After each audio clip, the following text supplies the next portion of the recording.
We go. All right. So, welcome on this rainy afternoon to Afternoon Tea at SME. I'm Julie Jones, the very proud principal here at San Miguel, and thank you for joining. Our agenda is standard, as is always, what's happening here, all the great stuff we've got going on, and then making sure that everyone knows how to get involved and stay connected. We'll go over some of the fun things we've got coming up scheduled as well, and then a chance to ask any questions or have any conversations. So as I like to do this, we're going to go through kind of what's been going on in the order of the habits. So we'll start with habit number 1, be proactive. I've got some photos from some of our leadership assemblies. So the top ones are from our January leadership assembly, and that was such a fun one. We gave out over 1,000 awards. It was such a great time for all kinds of different things. And then we've got our standard leadership award from February on the bottom. So that was our, let's see, what grade was that? That looks like our 3rd and 4th grade assembly, or 2nd, 3rd, and 4th grade assembly. So a lot of fun, kids being proactive and showing their leadership in a variety of ways, and us being able to celebrate them is always fun. And then another way that we were practicing this habit was during the Great Kindness Challenge, which was a couple weeks ago, where we had a whole week devoted to really practicing and honing in on our skill of being a proactive leader by showing kindness. So you've got some photos from some of our door decorating, some kids that were walking down the hall with their big buddies. But this was a really, really, really fun week where we were able to really, like I said, practice being kind, which is all part of being proactive, because being proactive is all about being in charge of yourself, and choosing to be kind is a way to practice habit 1. So that was a really, really fun week, really good one. And then when we think about our next habit, beginning with the end in mind, I'm really proud of this group of kids. So what you see on the screen are some of our leaders from our student lighthouse. So this group is pretty much the group that runs the show here at this school. They put together this really fun fundraiser, the Winter Graham fundraiser. You see them here. It was every Friday for a few weeks. And they raised over $500, and that money all came back to the school, and we're actually using it to pay for all of the games and raffle prizes for our spring dance this week. So they had a plan to do a dance, and we kind of backwards mapped, what do you need? How much money do you have to charge or have to use to spend? And then how are we going to earn the money? How are we going to raise it? So this whole Winter Grams thing actually started months ago with kids wanting to plan a dance. So they really, really began with the end in mind, and had so much fun doing all this. And kids, it was a really fun thing to pass out around campus. It was super fun. And they learned a lot of financial skills, which was great too. So a great example of beginning with the end in mind. And then these are some of our 5th grade leaders. They really were working on putting first things first when they put together. These are different. It's a project that they did, and it's all about a state float. So they had this huge project that was over about the course of a month, where they had to research a state, learn all about it, do presentations, and then they put a float together at the end that exhibited some of the special traits of the state. And then they had a huge showcase with a lot of our students from campus, and they did little mini presentations. They had kids walking around with clipboards, taking notes, but they really had to think about all the things they had to get done within the month of that project, and make sure that they got this done as well, because there was a lot that they had to do. So they were very proud of their state floats, and it was really fun. We've got some ideas to make it even bigger next year for 5th grade. And then we have talked about our WIG many, many times, our wildly important goal. It's all about students successfully passing their iReady lessons. And just this week on Monday, we had 7 classes earn their pizza party. Miss Via, Mr. Wilson, Miss Smith, Miss Jenkins, Miss Regal, Miss Cruz, Miss Melendrez. They all either passed 1,000 or even 2,000 lessons, and they earned a pizza party. You can see we ordered a massive amount of pizzas from Bambino's down the street. And these kids had so much fun celebrating, and it was great to be able to celebrate them really putting first things first. It was controlled chaos. It was controlled chaos with like 150 kids having a pizza party, but it was so much fun. It was so much fun. And then we've got our next habit, think win-win.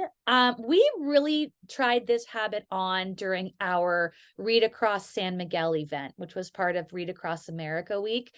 But this really was a win-win for us because we had families join us here on campus to read with our kids. So kids are happy, kids are exciting, and everyone's reading, which really is a win-win. So these are just some fun pictures from that event from a variety of classes. I can see Eric back there in the blue shirt next to Miss Via on that table right there.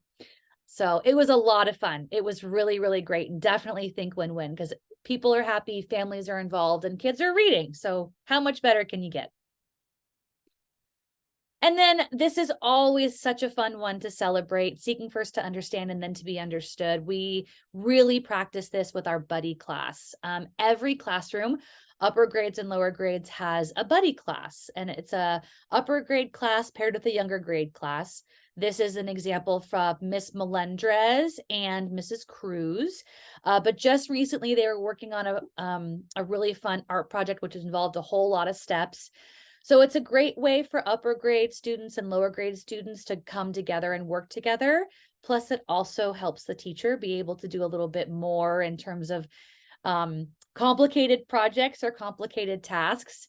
And it's really fun to walk around and hear the conversations that the kids are having, because some of the stuff that they say is just amazing. Like, you would never think that kids would be able to have such an in-depth conversation, whether it be about, Leader in Me or being a leader, or something like a book or an activity. They have so much fun. Kids are always like, when's our buddy class coming? So this is a really, really great way for us to practice this habit. And my personal favorite, Synergize. We always wear red on Friday, as you guys know. This is just over the past couple weeks, a variety of our classes wearing red. It's such a fun way, and it's just amazing to see that week after week, kids and adults still come to school on Friday wearing red. We don't even talk about it anymore. It's just sort of like, this is the way it is, and like everybody knows it. So such a great way to synergize. And then another great way that we've practiced synergy lately is to have our spirit days, our student lighthouse spirit days. So I mentioned a few slides ago that our student lighthouse basically runs the show around here. And one of the things that they do is they, at the beginning of the year, brainstorm and then vote on our spirit days for the whole entire year. They calendar them, they're approved by me, they make all the flyers, they advertise them, and then they walk around throughout the day and take all the photos. So it totally is a student-led thing, and everyone has a good time. So we've got a photo here from Twin Day or Squad Day. We've got one in the middle of one of our second graders on Sweets Day, wearing some red and some pink. Mr. Vasquez and Mr. Gomez, that was their sports day gear. They're clearly Padres fans.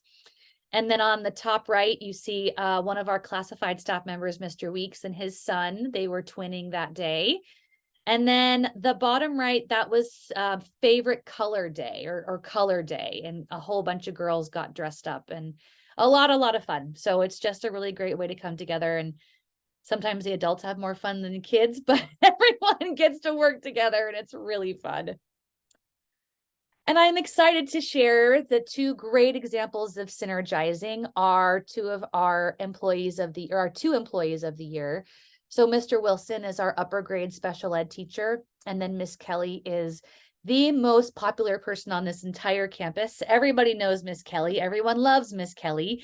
She's our campus safety assistant, and she does a whole variety of things. She is a Renaissance woman. And these two staff member leaders really synergize for everything. And they do so much in and around our school. So we just honored them. I surprised them on Monday with a celebration. And so it's really fun to be able to share this with everyone because we're super proud of the work that they do. And then sharpen the saw, habit number 7. Got some different examples here of how we've been sharpening the saw lately. This you see on the left, that's another one of our buddy classes together doing something fun. Who knows what that was? Same thing on the bottom with our friends reading over there, working together in their buddy classrooms. And then you've got on the bottom, on the other side, you've got some of our students that were in a student-led club. They're in the Rainbow Club. That is what they love to do. They love to draw rainbows and talk about rainbows and everything rainbows. So that's a really fun way for them to sharpen the saw and take care of their heart. And then just last week, excuse me, during AMPS, which is our art, PE, and science rotation, you've got some kids out there playing some kind of fun game. I'm not even sure what they were playing, but they were having a really good time. I could hear them all the way down the hallway, and I had to come on the field and see what they were doing. So they were definitely sharpening the saw and taking care of their bodies in that moment. And then habit number 8, our leaders have really been finding their voice through art lately. A lot of classrooms are digging into art projects. Our art rotation every 3 weeks, which with Miss Nava Ponich has just taken off. So much so that yesterday at the school board meeting, that's the big picture on the bottom, we had some students honored via Youth Art Month. The acronym is YAM or YAM, but they actually were able to come and meet with the school board, show off their work. They received an award. Some of them were also honored at an art show up in Riverside. So our leaders are really into art right now. It is just in and around campus. And I feel like everyone is doing something, whether it's for St. Patrick's Day or spring or Women's History Month or whatever it is. There is so much art happening. It's a really kind of an interesting phenomenon. So that's all of what's been happening. Lots of good stuff. We also have a lot of good stuff coming up that I want to make sure you're aware of. We have a yearbook again. It's been a long time, but we have yearbooks for sale. It's a very odd price, $17.94. But every grade level, every class will have their school picture, the one they took in the fall. So there will be a class composite. And then there will also be a whole bunch of candids. So there's going to be every student will be in the yearbook at least twice for a variety of reasons. And then we purchased ours already, so we're excited to see Yay, those. good. Yeah. It's been a long time since we had a yearbook. So this is really exciting.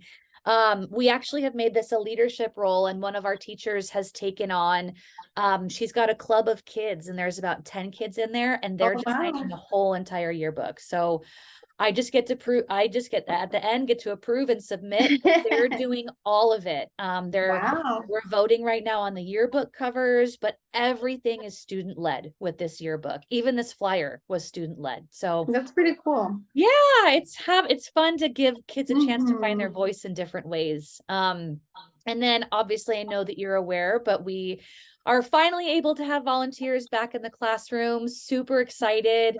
There are some, logistical things that have to be done in terms of an application. But we're really, really glad to be able to have volunteers back. Yes, I'm just waiting to get my TV because the one that I have on file is old. I'm just waiting to get that. Great. Oh my gosh, we can't wait. It's going to be so excited. People are really ramping up for this, especially as the end of the year comes. There'll be a lot of fun activities happening and lots of great things to volunteer in. And then we've got our student services department is hosting a parent portal activation party. If you have registered in the last year, you already have a parent portal active because you had to register, you had to enroll online. So Eric's taken care of. But for any other parent that enrolled when it was paper, we are encouraging them to sign up for a parent portal. That's how we send emails, how we can push information out. So really, really important stuff. And then we've got the spring dance on Friday. Exciting. Another Student Lighthouse flyer right here. But our leaders in grades K1 and 2, their dance party will be during the school day. And then our leaders in our upper grade classrooms will be after school. So 2:30 to 3:30. Student Lighthouse is doing everything. They're decorating, they purchase the games and the prizes, they're doing all the supervision, they're making the playlist of music. So the adults are just going to kind of sit back and supervise. They're doing everything else, which has really turned into such an amazing role for our kids. So, I think they're gonna have lots of fun on Friday. I think so too. I think it's going to be controlled chaos again, but the best kind, the best kind. So that's Friday, right around the corner. And then we also have an opportunity for students, not just female students, male and female students, to celebrate Women's History Month by actually making a living museum. This will be on March 24th. More information will be to come. But we've got students that are really, really interested in celebrating Women's History Month. So what they'll do is they're putting together projects, presentations, but they'll actually make a living museum in the auditorium, and we'll be able to invite classrooms to tour it, families to tour it. So March 24th, which is really right around the corner, but we've got a lot of kids really excited about this living museum. And then popcorn party as a way to encourage and honor students in classrooms with the highest attendance rates. Every month from now on, at the end of each month, the top 5 classes will earn a popcorn party and maybe some extra little things thrown in there as well. But just a way to really celebrate kids that are here all day, every day, and on time. We know it's hard and kids get sick. My son is homesick right now, so I totally understand it. But we've got a lot of kids that work really hard to get here. So wanting to be able to do some fun for them. And obviously, everyone knows how to connect with us, whether it's on Dojo or Instagram or Facebook or YouTube, but just making sure that you guys know that we try and send out information as often as we can in a variety of ways. And that's it. That's all that we've got. So thank you for joining.